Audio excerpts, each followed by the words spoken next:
vamos falar do nosso primeiro assunto dentro desse grande universo, que é o universo de redes de computador. Então, dentro do contexto de redes, a gente tem vários elementos. Então, a primeira parte, assim, que você olha, estou trabalhando com redes de computador. O que a gente pode considerar desse universo essencial chamado redes? Você vai estar olhando para vários elementos, como, por exemplo, a estrutura dos motores de busca. Então, quando a gente olha para os motores de busca, o que você vai analisar? Bom, pega aqui primeiramente a ideia de um motor de busca. O motor de busca aparece para você aí como grandes serviços que foram aí continuados através dos tempos. Como, por exemplo, se você for mais antigo, você vai ter ouvido falar do KD. Pô, cadê ele? Sei lá, já era, né? Mais ou menos. O KD ele é um motor de busca que ainda está ali, só que ele foi comprado pelo Yahoo e aí também não vingou muito no mercado. O que acontece? Você tem o Yahoo, você tem o KD, você tem o Google, que tomou maior espaço hoje no mercado, além de outros motores de busca, como o Bing e assim por diante. Então, quando a gente fala motor de busca, a primeira coisa que a gente tem que olhar é quais são esses elementos, além do Google, que é o mais popular, o mais conhecido de fato. Então, como eu disse, você tem o Google, você tem o Yahoo, você também tem o KD, que na verdade hoje faz parte da mesma estrutura, né? É o Yahoo KD, efetivamente, que vai aparecer para você. Também tem que ter muito cuidado com aqueles nomes que mudaram, como, por exemplo, o MSN Busca, que de MSN Busca passou a ser chamado de Bing. O que acontece é que eu estou listando assim, porque você pode pegar algumas questões, às vezes, mais antigas e listar lá esses nomes, só ficar atento a isso. Então, o KD está vinculado ao Yahoo e o MSN ele mudou aí de nome para Bing como modo geral. Agora, tem um motorzinho de busca que muita gente tem um certo pânico dele. Relacionando a quem? O Baidu. Quem que é o Baidu? O Baidu é um motor de busca chinês. E o Google deixa ele estar lá feliz da vida. Por quê? O Google precisa de um concorrente. Porque se o Google não tiver um concorrente tamanho como o Baidu é, né, ele é um grande motor de busca, ele tem uma parcela considerável da população chinesa que utiliza ele. Então isso permite que o Google não caia na lei antitrust, que é justamente questão de competitividade. Então para o Google é interessante e necessário. O Google está dentro do mercado chinês, só que de uma maneira assim, tô lá só para dizer que tô, marcando presença, bonitinho, mas o Baidu é o dominante aí justamente. O detalhe é que quando você faz qualquer coisa, né, nem procura no Google Baidu, porque só o fato de você procurar no Google essa desgraça, ele vai instalar um monte de tranqueira no teu computador. Dentro da filosofia chinesa, um controle, algumas coisas que ele traz aí para você. Aí você vai pegar motores de busca mais antigos como o Alta Vista também, você vai ouvir falar nele. Então tem aí ferramentas utilizadas para pesquisa dentro da internet. E aí que está alguns elementos fundamentais. Quando a gente fala em motor de busca, você tem aí o elemento indexador. Indexador. O que é um indexador dentro do motor de busca? O indexador do motor de busca é ele fazendo justamente análise e indicando quais são os dados que de fato ele vai mostrar para você, tá? Ou seja, como ele vai saber se aquela página está de acordo com o termo que você pesquisou. É isso que o indicador faz, é associar as palavras-chave mais relevantes dentro de algum conteúdo. Então, para que isso aqui funcione, pega aí Google, cada motor de busca tem o seu, você tem aí um conjunto de bots. O que são esses bots aí de modo geral? Esses botzinhos não devem ser confundidos com lá a parte de segurança de informação, o bot lá do tipo malware. Esse aqui são os robozinhos do navegador, do motor de busca, que vão ser utilizados para farejar, né? São uma espécie de farejadores. Esse cara ele vai entrar em todo o conteúdo que vai ser colocado abertamente na internet, e esse conteúdo, depois lá, quando a gente analisa a ideia de Deep Web, essas coisas, vai ficar mais clara a sua essência, né? O porquê disso. Então, ele vai olhar para dentro de um servidor, e dentro desse servidor, tem lá várias pastas, por exemplo, dentro de um servidor. Tem lá uma pastinha aqui, tem outra pastinha aqui. Esse bot, ele vai fazer o quê? Ele vai acessar todo esse conteúdo e vai pegar cada arquivinho que está lá dentro e vai analisar as palavras, destacando quais são aquelas que ele identifica como chave. Porque ele vai eliminar artigo, vai eliminar preposição, vai eliminar tudo aquilo que é complementar da expressão por exemplo, no português, e vai estar acrescentando para você justamente aqueles termos que definem algo mais expressivamente. Então, ele tem essa capacidade, esse botzinho ele vai olhar. Agora, olha só, é possível que dentro de um site, né, um conteúdo de modo geral, na hora que você coloca, eu vou publicar um site. O que é publicar um site? É colocar o conteúdo dentro de um local, dentro de um servidor, de um computador, em que aquele conteúdo pode ser acessado para a internet, ou pela internet, melhor dizendo. Aí, dentro desse conteúdo, é possível colocar alguns arquivinhos específicos. Esse arquivinho é para o indexador do Google, para o próprio botzinho. Esse arquivo, ele diz, Google, seguinte, esse conteúdo que está nessa pasta aqui, você não deve mexer. Então aqui você diz, olha Google, isso aqui não é para ser exposto, ou melhor dizendo, não é para ser indexado na web. Por quê? Eu não quero que pessoas vão lá dentro do Google, né, no motor de busca, no Bing, etc., né, para cada qual tem a sua regra, e ao digitar os termos que estão dentro desse conteúdo, dentro dessa pasta, dentro de determinado arquivo, possam enxergar e acessar esse cara. Eu quero que simplesmente ele esteja ali disponível para quem souber o endereço exato, mas que ele não seja localizável. Então, quem tiver o link, acessa. Quem não tiver, não acessa. É essa a ideia de você falar assim, não estou indexando. Mas ele está disponível para a web, está disponível para o público geral, está na internet. A diferença é que eu estou pedindo para o Google não mostrar para o mundo de forma aberta, né? Que as pessoas localizem esse conteúdo. Então o indexador do Google ele baseia-se nisso. Né? O bot ele vai lá, vai dar aquela olhadinha básica, vai dar aquela espiadinha em todo o conteúdo que ele vai encontrar dentro das pastinhas, dentro de um servidor. E vai estar listando, então, o termo-chave. Vai falar, essa aqui é a palavra-chave, essa palavra-chave aponta para esse arquivo, essa palavra-chave também eu tenho outra aqui, termo 2, por exemplo, um outro termo, ele aponta para esse arquivo, então ele vai fazer isso. Para que serve um índice de modo geral? Um índice, quando você fala, vou pegar o index, né? O índice, ele é uma ferramenta, uma estrutura que você usa para localizar com facilidade determinado conteúdo. É isso que você tem. Então eu quero achar alguma coisa, eu olho no sumário, né?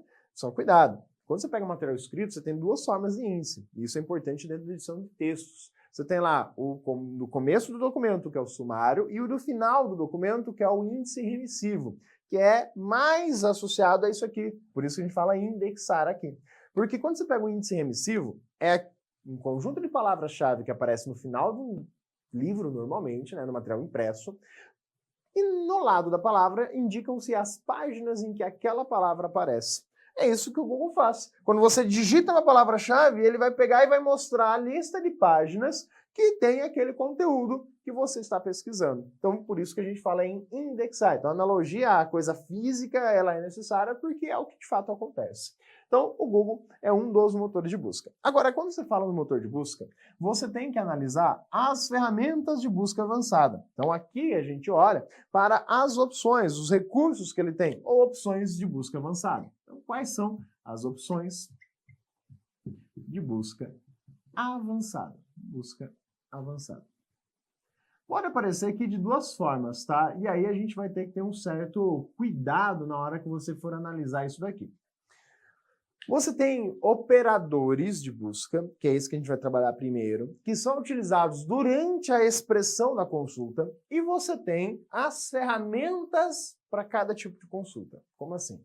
O Google, quando você realiza uma pesquisa, ele mostra ali para você algumas opçõezinhas, claro, se você clicar ali para ver essas ferramentas, que permitem você filtrar melhor os resultados. Mas outras não aparecem explícitas ali. Outras funções você tem que, de fato, digitar, informar para ele que você quer trabalhar com aquela forma de busca. Então a primeira que a gente vai olhar é talvez a mais tradicional nas provas, uma das mais simples e mais recorrentes aí que a gente possa considerar aí de modo geral. Quais recursos nós temos? Vamos começar falando da busca por frase exata. Então vou colocar aqui, frase exata. Então busca por frase exata. Frase exata. Esse aqui é mais tranquilo, tá? Por quê? Você vai pegar e vai digitar os termos. Mas antes de falar na frase exata, precisamos entender uma função básica, tá? A frase exata, ela é pautada pelas aspas duplas, tá? É isso que vai determinar a frase exata, em que você digita lá os termos desejados. Vou colocar aqui termo 1 e termo 2. Então você tem essas duas colocações aí. A frase exata, ela é indicada pelas aspas duplas. Esse é o operador. Ele é um operador? É um operador. Só que você precisa entender a lógica por trás disso. E essa lógica, na verdade, é literalmente lógica que você estuda quando você estuda RLM. Então, olha só uma situação. Se eu tivesse realizado essa pesquisa sem utilizar as estruturas de aspas, se eu apenas tivesse listado ali com o termo 1 e tivesse listado o termo 2, qual que seria a diferença no comportamento dessas duas estruturas? Pensa assim. O Google, ele listou já, ele já indexou o site. O que ele vai fazer agora? Ele vai fazer a parte da busca. Então são dois momentos distintos. Ele já fez a indexação, ele já tem ali o conteúdo indexado dentro da sua estrutura, que está lá, como a gente viu, e agora você, como usuário, vai usar a ferramenta de busca. Você, como usuário, vai pesquisar efetivamente ali as palavras-chave. E ele vai olhar para aquele índice que ele montou, para ver se aquela palavra está lá. Ok. Como que funciona essa análise? O Google, ele vai olhar, você digitou isso aqui, só isso aqui, tá? Ele olha para um site, né? Ele olha para a lista. Ele fala, olha, na minha lista, a palavra-chave que você digitou aqui, tá naquele arquivinho, naquele site, tem essa palavra-chave e também tem essa palavra-chave. Então tem as duas. A pergunta que vem é, quando o Google encontra essas duas palavras-chave em um site, ele mostra essa página no resultado? Ela vai aparecer na lista de resultados pra gente? Vai aparecer na lista de resultados. Agora, se o Google olhar para um site, encontrar a primeira palavra-chave, mas não encontrar a segunda, ele vai aparecer no resultado? Vai também. O que acontece é que ele aparece no lugar mais obscuro, tá? A gente até brinca, porque a gente tem lá a parte navegável da web, que é isso que a gente está trabalhando. Você tem a parte de infraestrutura da web, que é a Deep Web, e você tem a parte obscura da web, que é a Darknet e a Dark Web ali juntas, né? Na verdade, Dark Web e Darknet mais abaixo. E aí depois, mais embaixo disso, tem a página 2 do Google. É aquela que você nunca olha. Exato. Por quê? É onde que você começa a analisar. Se você faz uma pesquisa no Google, você vai perceber ali que tem várias páginas. O próprio nome Google, ele foi criado justamente com essa lógica. Ah, eu quero saber qual que é o nome em bits que deu, um nome que escreva-se ali, mas que em bits tem a maior cadeia de zeros e uns possíveis. Foi essa a métrica usada para registrar o nome Google. E aí, justamente, ele tem esse site, só que está lá, né, para frente. Tudo depende da relevância das palavras-chave que você pesquisa. Se é um conteúdo bastante pesquisado, se é algo que tem muita ocorrência, aí vai dar muita diferença, sim, na hora de indicar primeira e segunda página. Agora, e se o Google olhar para aquelas duas palavras-chave que você digitou, não encontrou a primeira, mas encontrou a segunda? Ele mostra também no resultado. Quando ele não mostra? Ele não mostra se ele falar, olha, essas duas palavras-chave não estão dentro do arquivo, dentro do site. Então, esse site que não tem essas palavras, não tem por que ele estar. Então, esse aqui ele não aparece. Se você for olhar friamente para isso que a gente acabou de construir, o que é isso aqui? Isso aqui é a tabela verdade do UOL. É uma tabela do raciocínio lógico. Simplesmente você tem isso aqui. E aí que está um ponto. Quando você trabalha com o Google, você está utilizando aí justamente algumas ferramentas. Atenção. Por mais que esse OR seja implícito, existe também o operador de busca OR, que é o OR em inglês. Então esse carinha aqui, ele pode ser empregado também. Normalmente, em termos práticos, a gente emprega ele quando a gente for misturar outros operadores que a gente está trabalhando aqui. Então é nessas situações que a gente vai olhar para esses elementos. Agora, e esse caso? Como é que fica então? Quando você coloca ali para buscar pela frase exata, ele vai seguir a seguinte regra. Ele vai olhar a primeira palavra-chave e vai olhar a segunda. Se tiver as duas, o site vai aparecer na lista de sites? Vai aparecer lá no resultado? Sim, se ele encontrar essas duas palavras, ele vai aparecer. Porém, com um detalhe. Além de ter as duas palavras, elas têm que estar na ordem que você digitou. Claro, se você colocar 3, 4, 5 palavras, mesma regra. Tem que ter todas que estiverem entre aspas e tem que estar na ordem que foi inserido. essa questão da ordem é o que ele vai além um pouquinho da parte do raciocínio lógico. Ok, mas e se ele olhar para um site e ver que existe lá a primeira página, porém não existe a primeira palavra-chave, mas não existe a segunda palavra-chave? Isso aqui aparece no resultado? Não. Da mesma forma que se não tiver o primeiro, mas tiver o segundo, também não vai aparecer. Assim como não ter o segundo ou o primeiro, não vai aparecer. Então, nessa situação, você percebe justamente uma outra relação lógica implícita. Você percebe que aqui existe um E. Existe uma restrição dizendo, olha, só vou mostrar se tudo que estiver ali for verdadeiro, tudo que estiver no site. O E, como a gente já conhece no raciocínio lógico. Então, ó, a tabela verdade do E só é verdadeira quando todas são verdadeiras. Se tiver uma falsa, pelo menos, a tabela verdade do E se torna falso. Então, você está estudando aqui raciocínio lógico enquanto está assistindo justamente uma aula de motor de busca, de pesquisa. Então, você até diz que raciocínio lógico é algo difícil, que você estava com dificuldade, mas tá aqui, a base dele, a essência dele, é fundamental nesse sentido. Então, a busca por frase exata é uma estrutura simples, é algo que você já conhece? Eu sei, você usa no dia a dia, mas tenha cuidado na ideia de ser um operador, tá? Então, vem lá uma perguntinha de prova dizendo assim, olha, os motores de busca usam operadores lógicos? Eles usam operadores da lógica booleana? Sim. Algumas dessas opções de busca avançada são operadores booleanos. Operadores booleanos. Não é todos, tá? Não é tudo operador booleano, mas ele também, dentre as opções, utiliza operadores lógicos, operadores da lógica de Boole, né? Então, a lógica lá do carinha que você ama tanto, que ajuda você lá com a matemática também, né? Então, você tem aí essa lógica aqui, ó. Lógica do E, lógica do OU. Mas, além disso, a gente tem outras ferramentas de busca. Por exemplo, a busca por redes sociais. Então, a rede social aí também. Busca por redes sociais.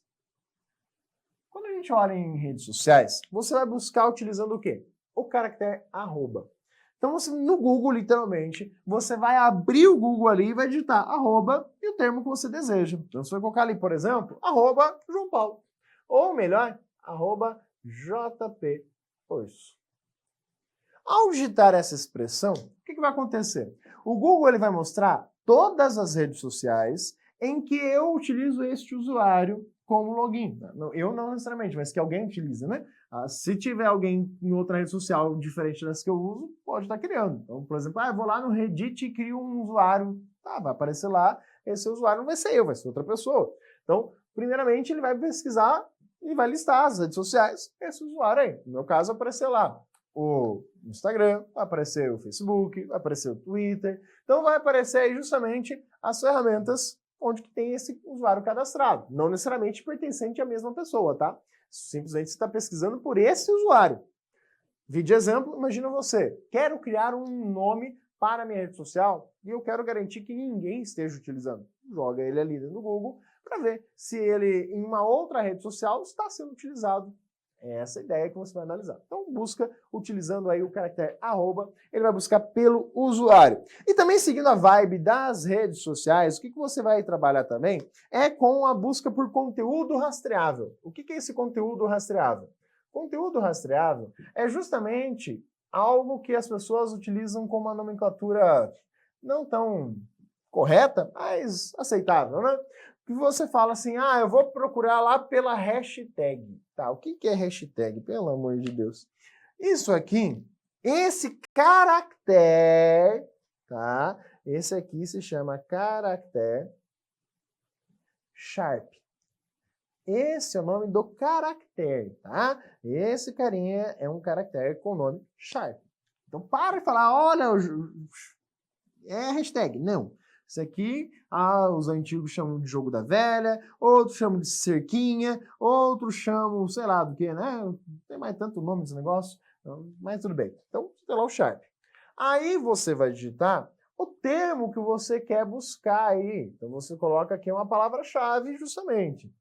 Isso tudo, essa estrutura toda, é o que a gente chama, né, toda essa condição de hashtag. Ou seja, Essa é uma marcação da codificação hash que tem várias aplicabilidades. Uma das aplicabilidades da função hash é organizar e separar conteúdo. Classificação. Sim, separar as coisas em grupos e assim por diante.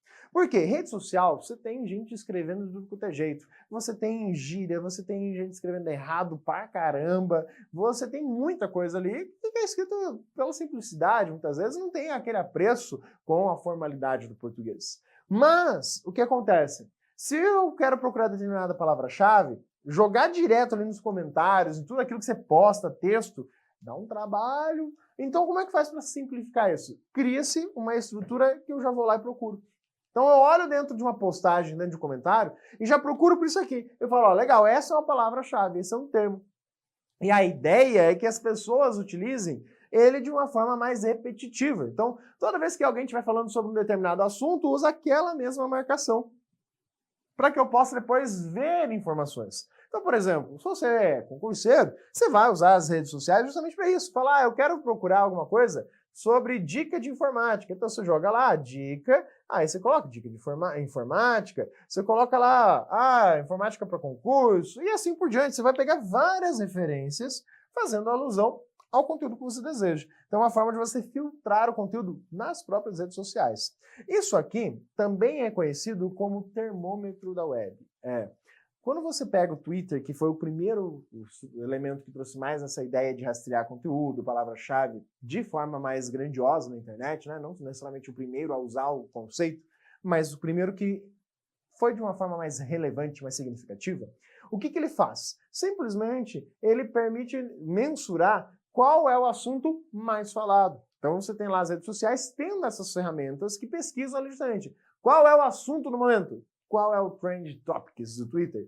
E aí você tem lá justamente o governo usando isso como termômetro social, que já foi outra perguntinha de prova aí falada para você a respeito disso aí, tá? Então, você buscar elementos através aí de redes sociais, né, de dentro de redes sociais, por conteúdo rastreado. Agora, né, final de ano, tudo mais, você tem aí sempre aquele momento onde você vai fazer compras, né?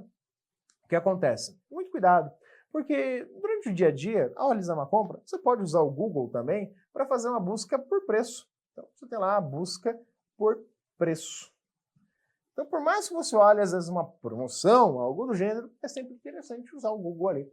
Ele tem a opção shopping, tá? São as ferramentas que eu falei. Mas também é possível limitar o preço na hora de fazer uma pesquisa. E para isso, você vai simplesmente utilizar aí o caractere do cifrão. Então você vai colocar o cifrão e vai dizer, olha, eu quero algo que esteja em uma faixa de preço de R$300. Agora, cuidado. Quando você usa a busca por preço, o Google ele adapta ao idioma tranquilamente. Então, por mais que você fale, mas eu não quero pesquisar em dólar, eu quero pesquisar em real. Ele vai pesquisar em real. Ele adapta ao cenário da sua região. É o operador apenas que a gente está listando aqui. Só que aqui você está falando, eu quero pesquisar algo nesse valor. Como assim?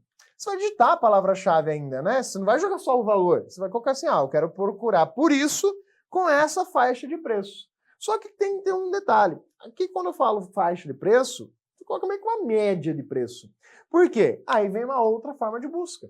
A gente está trabalhando agora com a busca por intervalo de valores. Por intervalo. Então, é possível especificar um intervalo? É possível especificar um intervalo. Então, você vai colocar ali o valor, por exemplo. Eu quero comprar uma televisão que esteja entre 40 polegadas e 46 polegadas, porque maior do que isso não dá.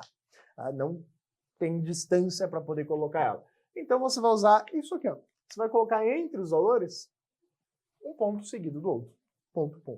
Isso aí vai representar para o Google que você está buscando dentro desse intervalo aí.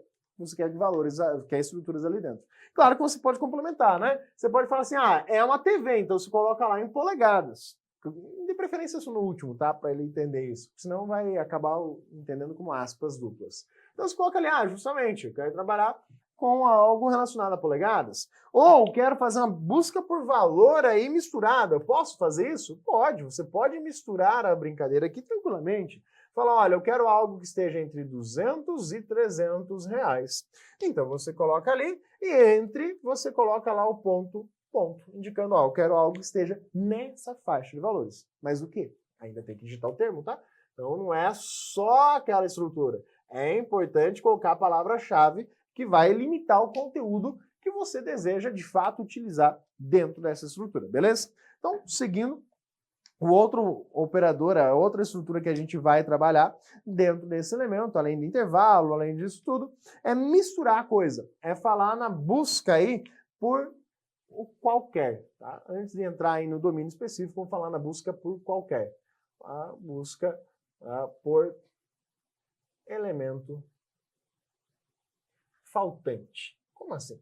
Normalmente, essa ferramenta, esse operador, ele vai ser utilizado junto a outro. É meio difícil, não faz muito sentido usar ele sem ser nesse cenário. Que é você ter lá a busca por frase exata, porém, você não lembra exatamente a frase. Você lembra da sua frase o quê? A primeira palavra, então você lembra lá o primeiro termo, e você lembra, por exemplo, o terceiro termo, o último termo. Mas você não lembra qual era a palavra do meio. Lembra, eu era alguma coisa e tal coisa. Mas você lembra que é só uma palavra, isso é importante. Então você olha, putz, eu não lembro o que vai ali no meio. Se você não lembra o que vai ali e digitar só assim, entre aspas, o que você queria provavelmente não vai aparecer no resultado, porque faltou ali no meio. Então o que você faz? Você coloca o asterisco na brincadeira. O asterisco, ele representa para a informática isso em vários cenários, tirando a parte de planilha, a parte de cálculo, tá? O próprio calculador do Windows, etc. Mas na parte estrutural, arquivos e tudo mais, quando você olha o asterisco, ele tem o papel da palavra qualquer. Então é essa representação que ele expressa pra gente. Qualquer. Ou tudo, né? Então ele vai falar, pode ter qualquer palavra aqui no meio? Exato. Todo site que tiver essas duas palavras dispostas dessa forma, e entre elas qualquer coisa, tipo, termo 1 de termo 2, termo 3, né? Termo 1 para termo 3. Então qualquer palavrinha que apareça aqui no meio, mais completa e assim por diante, ele vai complementar para você e vai listar nos resultados. Obviamente, colocando primeiramente os que são mais relevantes dentro desse cenário. Então a busca aí por elemento que vai estar trabalhando para você dessa forma. Mas além disso, o que mais que a gente vai olhar? A gente vai olhar para a estrutura de busca por sites. E aí a busca por sites, ela tem duas formas mais particulares de serem trabalhadas, tá? Aí que a gente tem que ter um certo cuidado. Você pode buscar pelo domínio e você pode buscar pelo site. Como que a gente vai fazer essa distinção aí dentro de um conteúdo? Bom, você pode limitar lá o conteúdo de forma bem pontual, específica, bonitinha. Então, só para seguir a ordem ali que você tem, a gente vai pegar ali a busca pelo valor, pelo site relacionado. Então, ok. Então, busca por sites. Deixa eu ver lá bonitinho como é que fica o título. A busca por sites. Vamos começar pela mais genérica, por sites relacionados.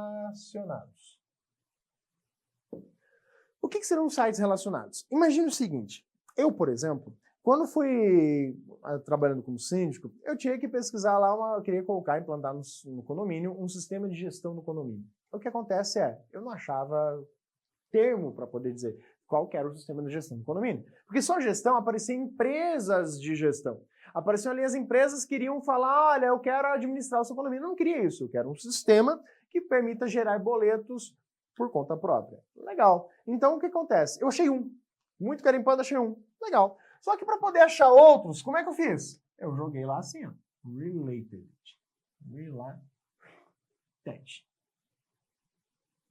Agora, um cuidado. Esse comando tem que estar lá 2 pontos. E o termo que você vai digitar tem que estar grudadinho ali, não pode ter espaço. Esse termo pode ser só uma palavra-chave, e aí a parte interessante. Se você não está procurando por esta palavra-chave, você está procurando por assuntos relacionados a ela.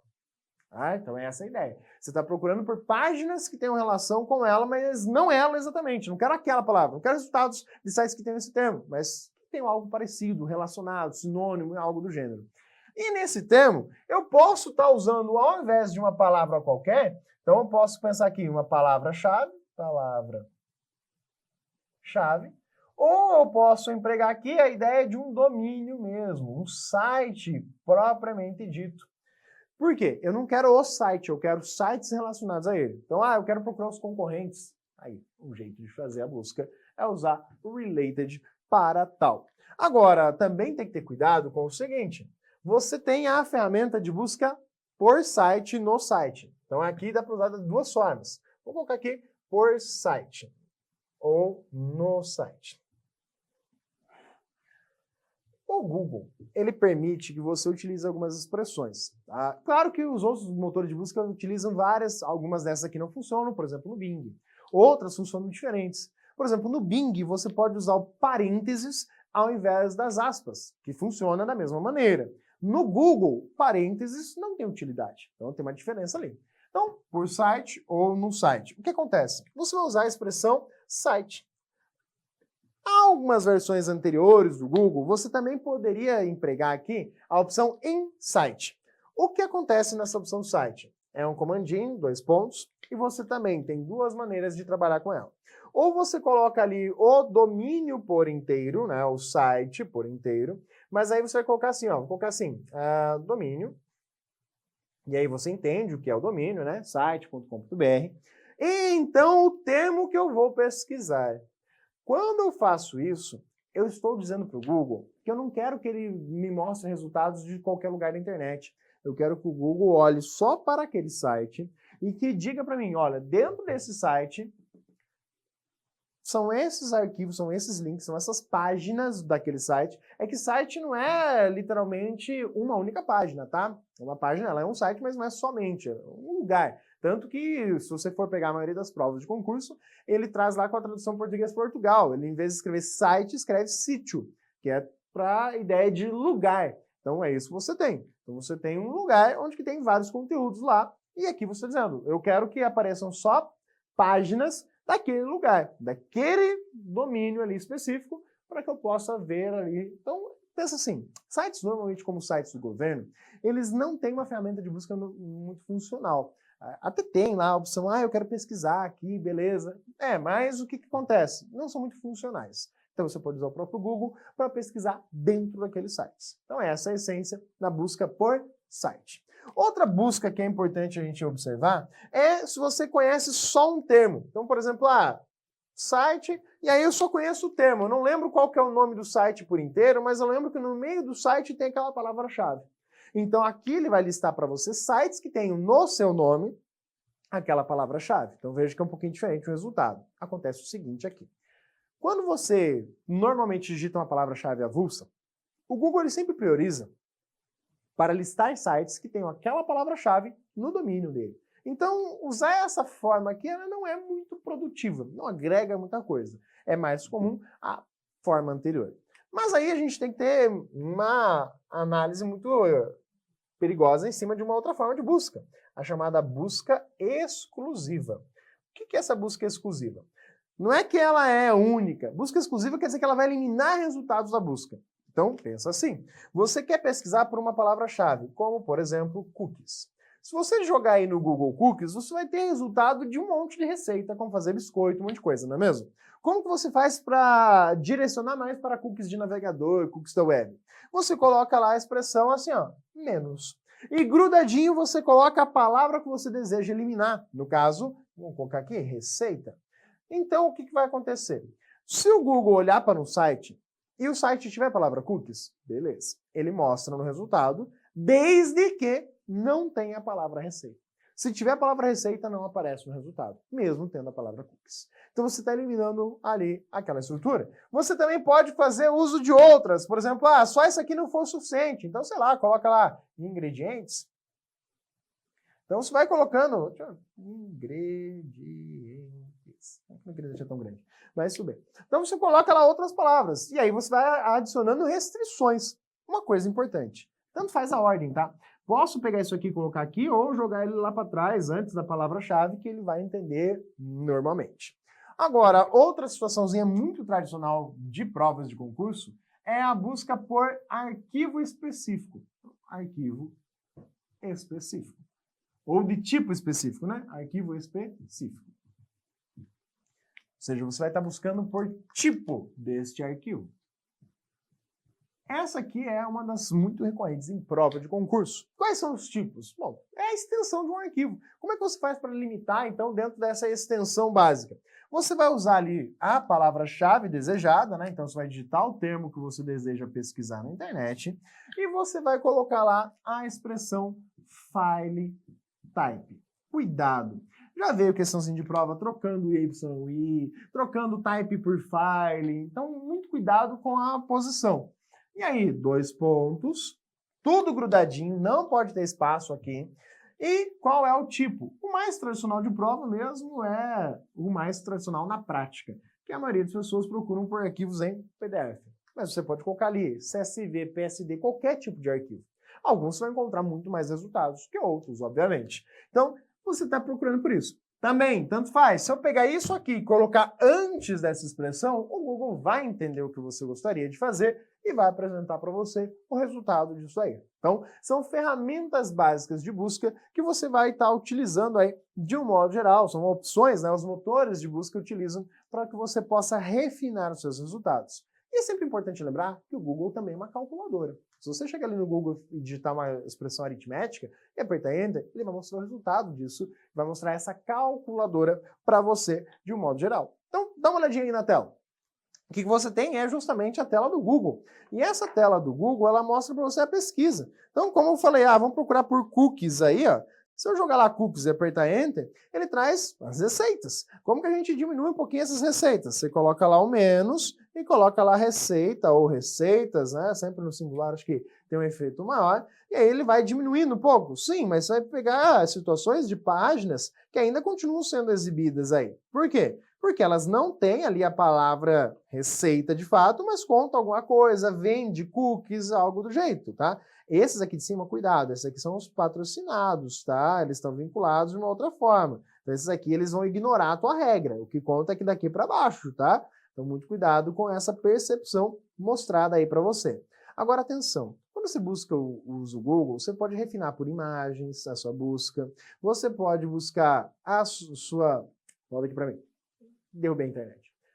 Você pode refinar a sua busca por imagens, você pode refinar a sua busca por ferramentas do tipo, vamos pegar ali, imagem. Você tem tamanho da imagem, você pode pegar direito autoral da imagem, você pode pesquisar ali imagens que sejam mais recentes. Quando você olha por shopping, tem as opções específicas. Então você tem que ter cuidado que essas são ferramentas, que aparece ali do ladinho, ferramentas dentro do Google, depois que você pesquisa. Então primeiro você pesquisa, depois tem ferramentas. Então ali você pode filtrar páginas de determinado idioma. Só quero páginas que estejam em português, quero páginas que estejam só em outro idioma. Então você consegue fazer esses filtros que são ferramentas avançadas. Aqui são operadores, são opções de busca avançadas que merecem a sua atenção. Essas ferramentas é sempre importante você olhar elas de vez em quando. Por quê? Elas mudam com muita frequência. O Google cada vez mais está agregando funcionalidades para a gente no dia a dia. Dentre a regra, você pega ali, por exemplo, eu quero pesquisar um filme, um horário no cinema. Você joga ali o nome do filme que está em cartaz,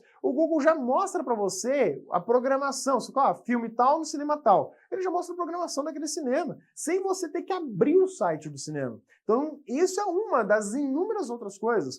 Falar de bibliografia, falar de a própria discografia, falar de autores, todos os filmes que eles fizeram, os filmes, quais são os atores que participam no filme. Ele mostra esses dados de uma maneira direta, sem que você tenha que abrir, de fato, alguns resultados para poder ver essas informações, beleza? Então essas são algumas regrinhas que a gente utiliza.